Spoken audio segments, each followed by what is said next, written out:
Toque, toque. Tem leitor aí? Oi lá.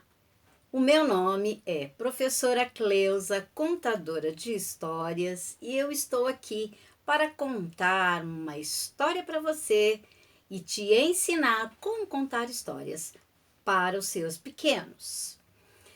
Eu gosto muito de abrir as minhas palestras falando que todos nós sabemos contar histórias. Porém, existem aqueles céticos que realmente não acreditam e dizem, não, isso é o que você pensa. E eu digo que todos nós somos contadores de histórias, a gente só não sabe que conta história o tempo todo, não é verdade? Quando você conta para alguém que você esteve doente, ou que você foi ao médico, ou que você perdeu um ônibus, ou que ganhou um presente, uma festa, um passeio, você está sempre contando as suas histórias, não é verdade? Então, a minha dica de hoje, que eu gosto sempre de indicar, sempre de contar, são as minhas próprias histórias. Porque uma que eu gosto muito das minhas histórias, elas são realmente os meus tesouros maiores, né?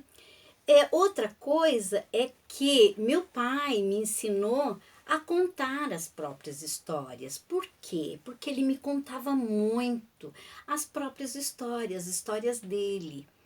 Se bem que eram muitas vezes histórias tristes, mas ele sempre me contava porque ele queria passar os seus valores para mim. E eu vim hoje para contar uma história. Eu coloquei um post no nosso canal, no Toca do Conto do Facebook, do Instagram. Quem não conhece, já vai lá para conhecer, ok? E então eu perguntei, né, naquele post, o que é que fazia lembrar com aquele post. Uma senhora cozinhando no fogão a lenha, né, com um lencinho amarrado no cabelo, e aí cada um foi falando do que se lembrava.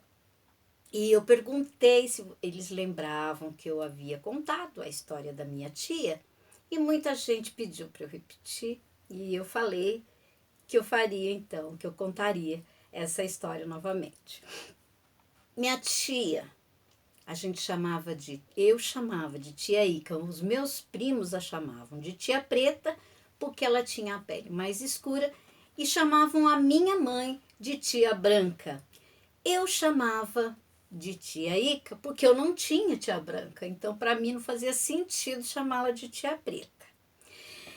Então, quando eu ia passar as férias, que eu ia passar alguns dias na cidade onde ela morava, em Getulina, pertinho de Lins, e próximo também, não tão próximo de Marília. Se alguém conhecer a região ali, deve se lembrar. Promissão, Lins, né?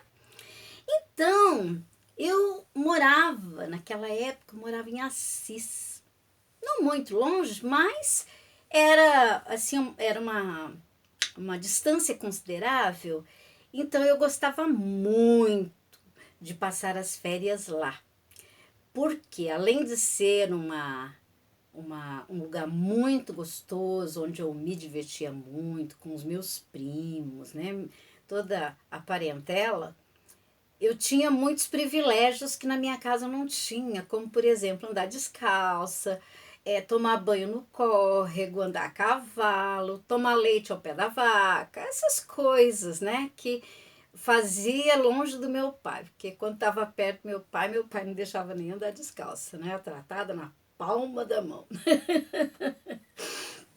Mas então, nessa época, eu ia muito nessa cidade, na cidade de Getulina, e eu gostava muito de ir na casa dessa minha tia.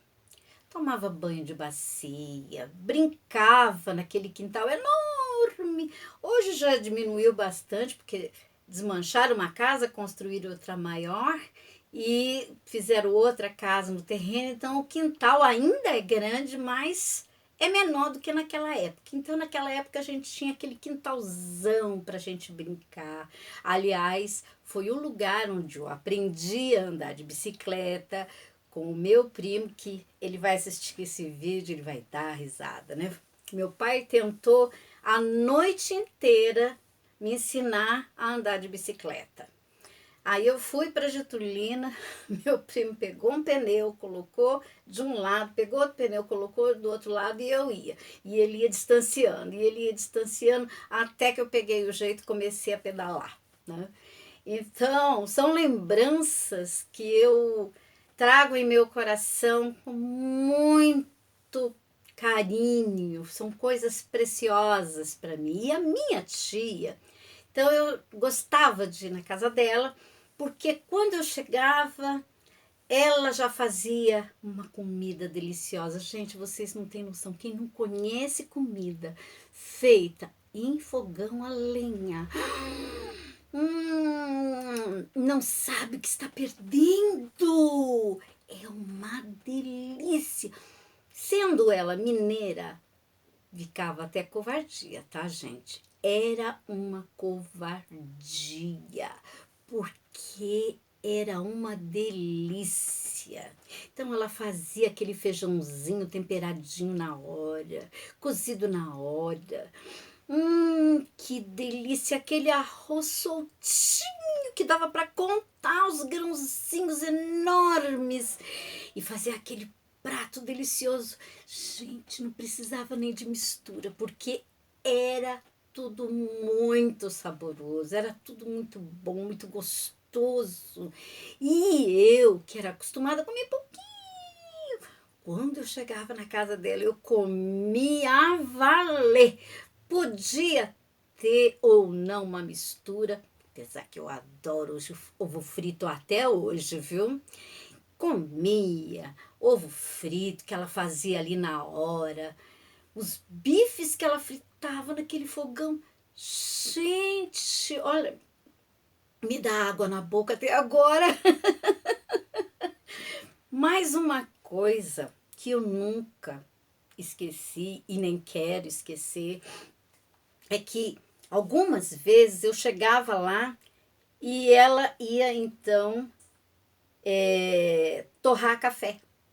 Quem aqui já viu como é que se torra café? Como é que se torrava café, né? Hoje eu não sei, não penso, né? Não acredito que ainda existe aquelas formas de torrar café. Porém, se alguém aí torra café dessa forma ainda, me conta aqui nos comentários, tá?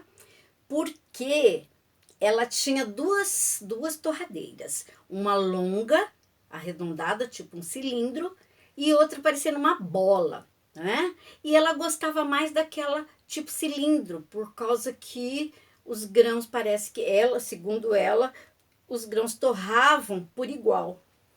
E aí, então, ela chegava lá e ela falava assim: vamos torrar café? Oba, vamos sim, tia. Vamos lá, vamos embora.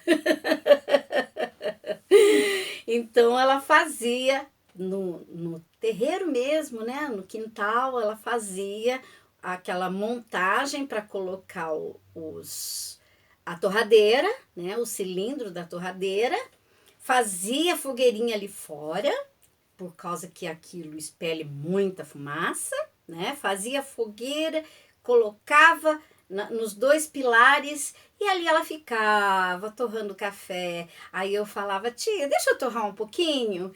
Aí ela me dava o torrador, né? Colocava em minhas mãos, mas ficava de olho, porque a pessoa, se acontecesse alguma coisa e eu me queimasse, Deus me livre.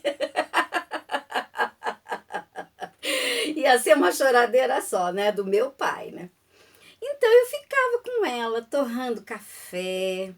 Depois que torrava o café, ela levava para dentro e ela tinha um moedor. Aqui eu tenho certeza que vai ter alguém que vai se lembrar daquele moedor, parecendo um moedor de carne, só que pequenininho, com a boca arredondada, depois afunilando, que era onde passava os grãos e a gente ia rodando aquilo e os pozinhos iam caindo numa cumbuquinha redondinha embaixo, né? E eu ia lá e vai, tia, deixa eu moer o café? E ela tá. ficava de olho, né? Para não acontecer nada. Muito bem. Aí, torrava o café, moía o café e fazia o café naquele fogão a lenha. Oh, que delícia, que saudade! Nunca mais tomei um café igual que a minha tia Ica fazia. Nunca mais. Ficou na minha lembrança, no meu coração, essa saudade, esse carinho, essa preciosidade que só eu tenho. Porque meus primos, eles gostavam de ir lá brincar. Claro que gostavam demais da minha tia. Era um mais puxa-saco que o outro, né? Aliás, nós três, né? Porque a gente amava demais essa minha tia. Ela era muito bacana, muito boa. Uma pessoa, assim, super encantadora. Só não pegasse ela brava. Mas como uma boa mineira que era, gostava demais de agradar pela comida. E era assim que a gente acabava encantados pelos seus quitutes, pela sua comidinha gostosa, pelos seus doces, doce de abóbora que ela fazia, era uma delícia, né? E não só esse, mas muitos outros doces. Naquele fogãozinho a lenha, naquele lugarzinho ali quentinho, que nesse lugar nunca é frio, mas quando fazia frio era uma delícia ficar ali naquela cozinha pequenininha, mas muito gostosa. E essas lembranças que vão tão longe, que já vão anos, eu guardo em meu coração com todo carinho, que eu tenho aqui o prazer de transmitir para vocês essa história maravilhosa e que eu vou voltar contando outras histórias para vocês, para mostrar para vocês que você não precisa ser um professor, você não precisa ser um grande intérprete, você não precisa ser um artista para contar história para os seus pequenos. Muito pelo contrário, você só precisa amar aquilo que você viveu. Você precisa amar a sua própria história. E essas histórias serão amadas pelos seus pequenos. Ok? Gostaram da história de hoje?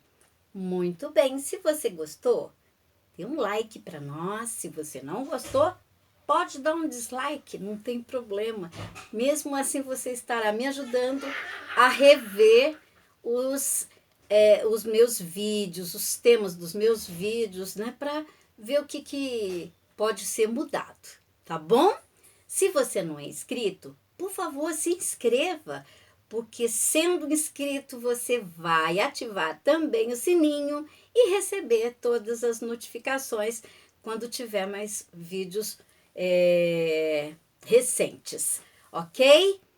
Um abraço a todos, fiquem com Deus e tchau!